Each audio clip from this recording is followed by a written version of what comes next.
오늘 아침 우리에게 주시는 하나님의 말씀을 봉독하게 됩니다. 신약 성경 마태복음 14장 22절로 33절에 있는 말씀 되겠습니다. 신약 성경 24면입니다.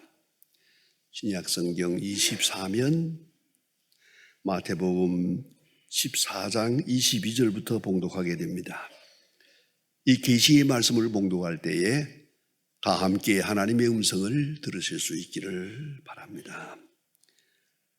예수께서 즉시 제자들을 재촉하사 자기가 무리를 보내는 동안에 배를 타고 앞서 건너편으로 가게 하시고 무리를 보낸 후에 기도하러 따로 산에 올라가시니라.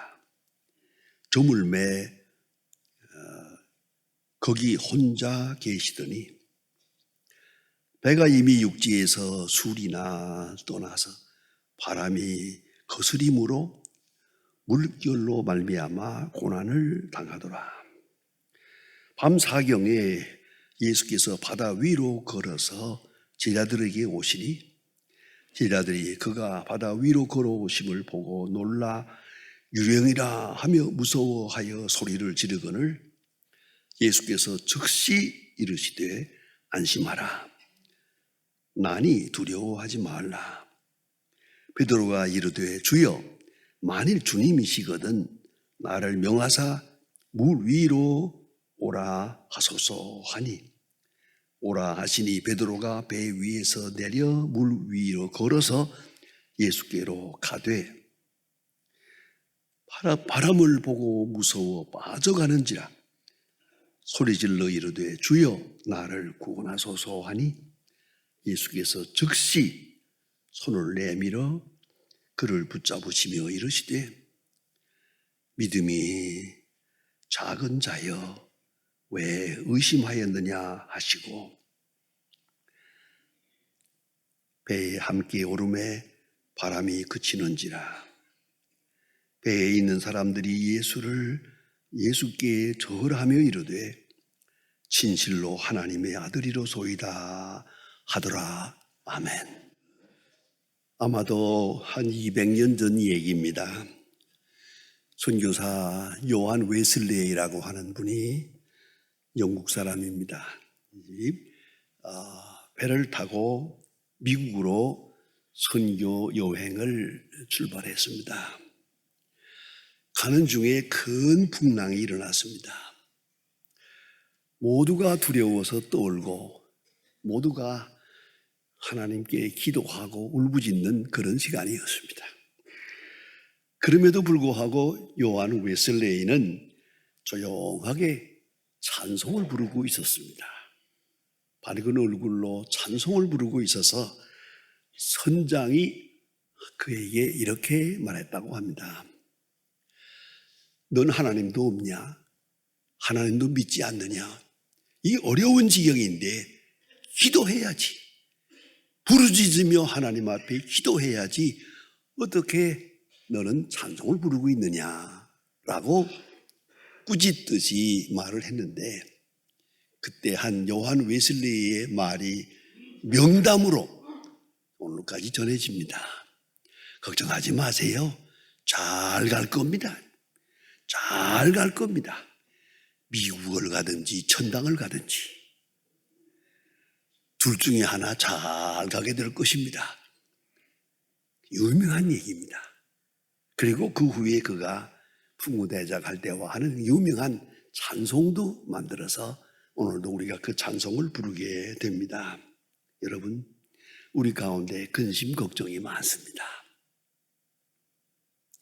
어떤 분은 그런 얘기 하대요. 요새 나는 신문 안 봐 그러더라고요. 신문 보면 마음이 아주 어두워져.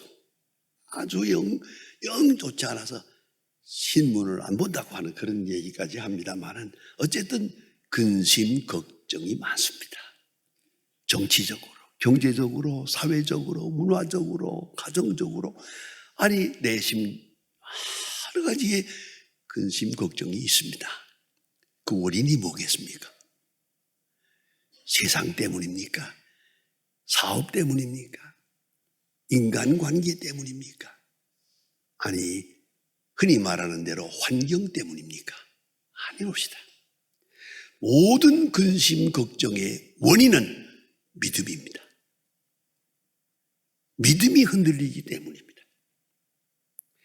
하나님을 믿지 못하고, 사람도 믿지 못하고, 아니, 나 자신도 믿을 수가 없기 때문입니다.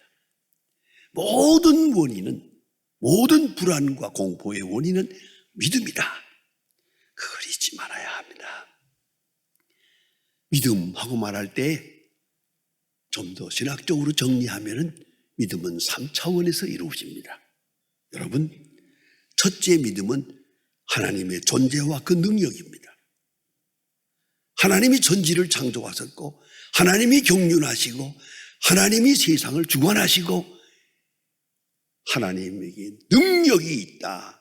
창조의 능력, 경륜의 능력, 오늘 우리를 다스리시는 모든 능력, 우리 그거 믿습니다.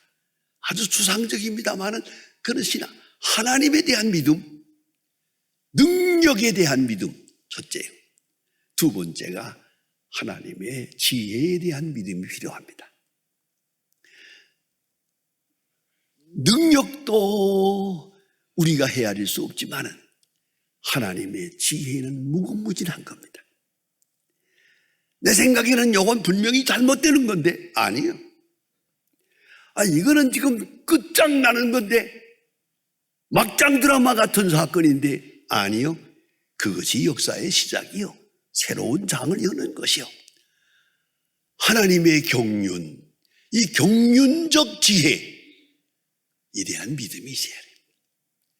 여러분, 우리 개인적인 작은 경험에서도 그렇잖아요. 우리가 실패하기도 하고 성공하기도 합니다만은 어때요? 실패가 없었으면 성공이 있겠어요? 내가 병들지 않고 이만한 믿음이 있겠어요? 생각해보면 우리가 당하는 여러 가지 내 마음에 안 드는 일들이 있지만은 그 다 하나님의 경륜적 지혜 속에서 귀한 일을 미래적으로 창출하는 것을 볼 수가 있어요. 여러분, 하나님의 지혜에 잊지 말아야 합니다. 우리는 종종 하나님의 능력을 위해서 기도합니다. 하나님께서 병 고쳐주세요. 하나님께서 성공하게 해주세요. 하나님께서 모든 일을 해결해 주세요. 그렇습니다. 그러나 하나님의 지혜에 대한 기도가 부족합니다. 하나님의 지혜를 알게 해주세요. 그 경륜을 내가 깨닫게 해주세요. 그럼 이 얘기가 달라집니다. 지혜, 하나님의 능력을 구할 뿐더러 하나님의 지혜를 구하는 그런 믿음이 있어야 되고요. 그리고 나서 더 중요한 것은 사랑입니다. 하나님의 사랑을 알게 해주세요. 하나님의 사랑을 확증해 주세요. 어떤 일을 당하든지 이것이 하나님의 사랑이다. 내게 향한 하나님의 사랑이라고 간증하게 해주세요. 그런 기도가 필요합니다. 그런 거로 하나님에 대해서는 하나님의 능력, 하나님의 지혜, 하나님의 사랑, 이 세 차원, 이 가지를 믿어야 돼요.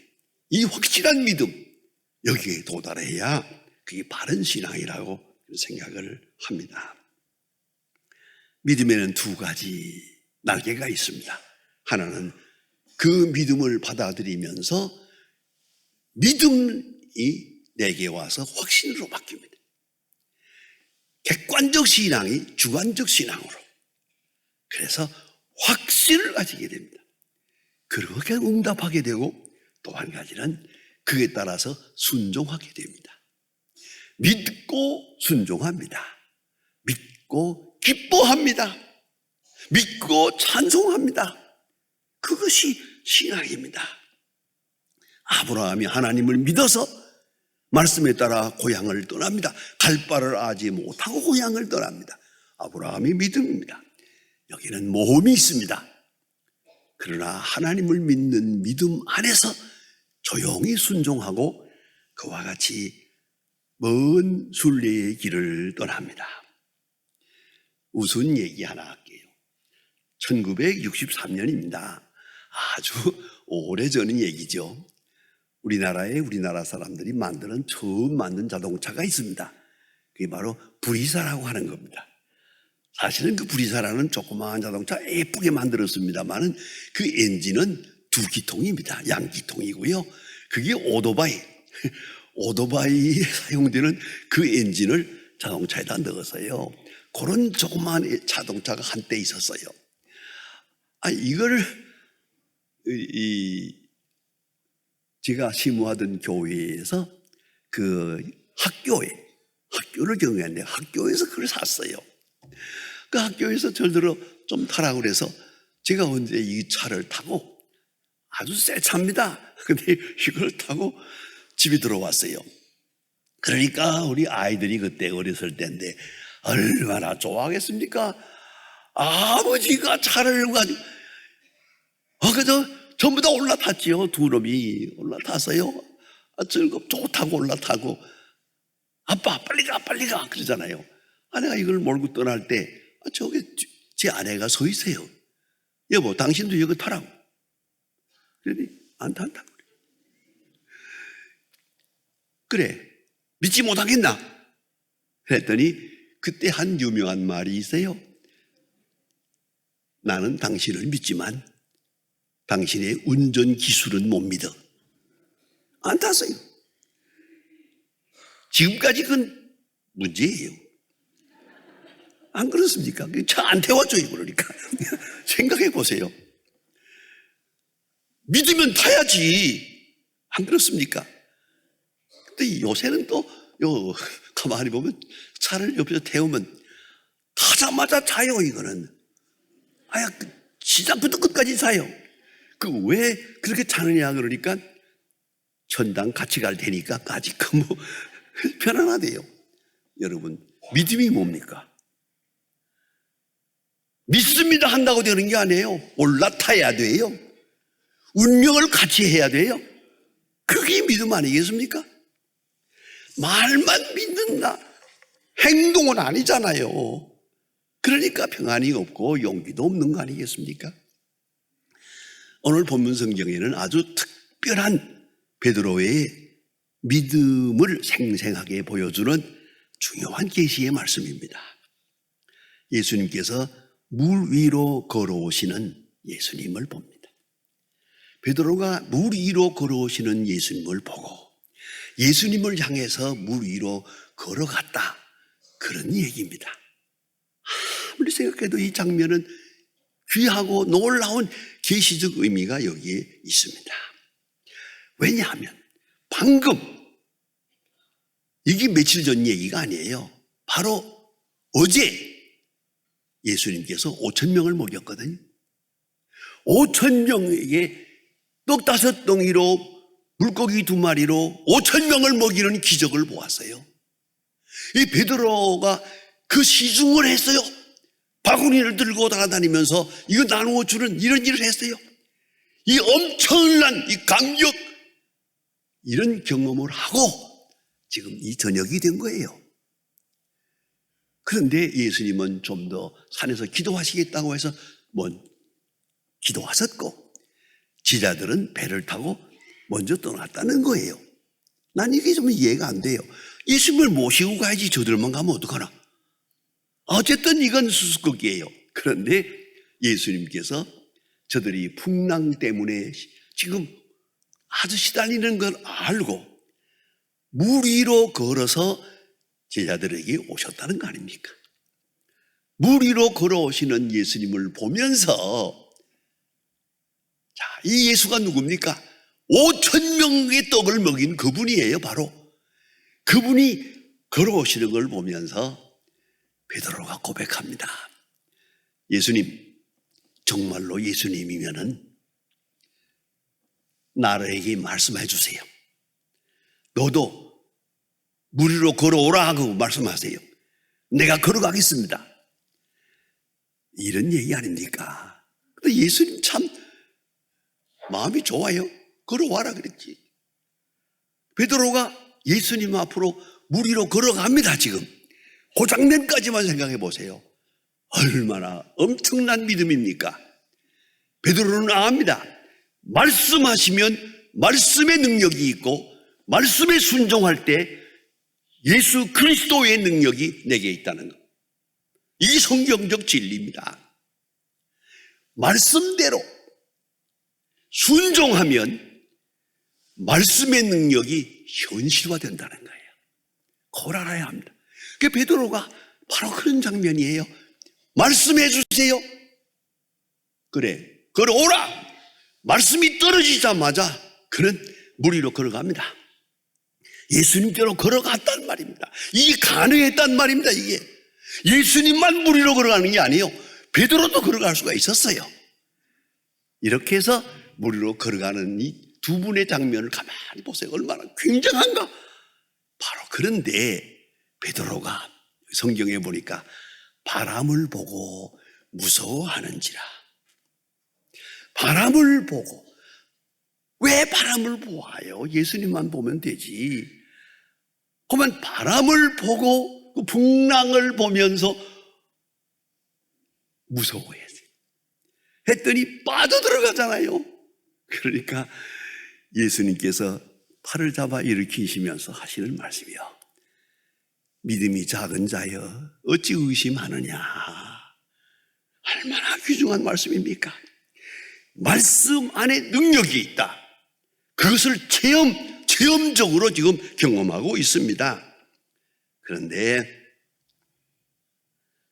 바람을 보고 무서워 빠져가는지라. 아주 유감스럽습니다. 이 장면이 너무너무 안쓰럽습니다. 왜 바람을 보았을까? 예수님만 보면 되는데.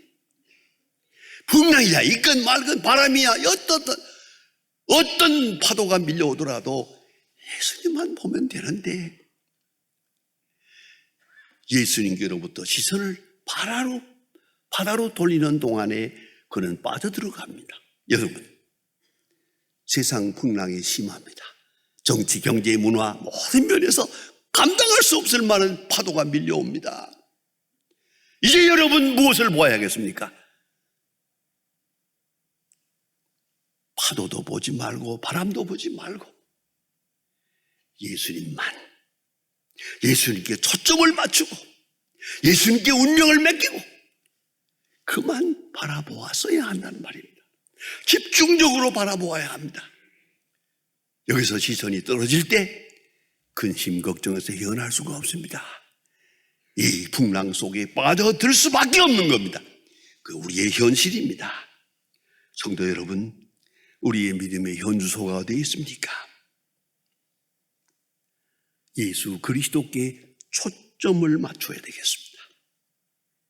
그리고 말씀을 듣고 예수님만 바라보고 예수님만 듣고 예수님만 보고 앞으로 나가야 할 것입니다.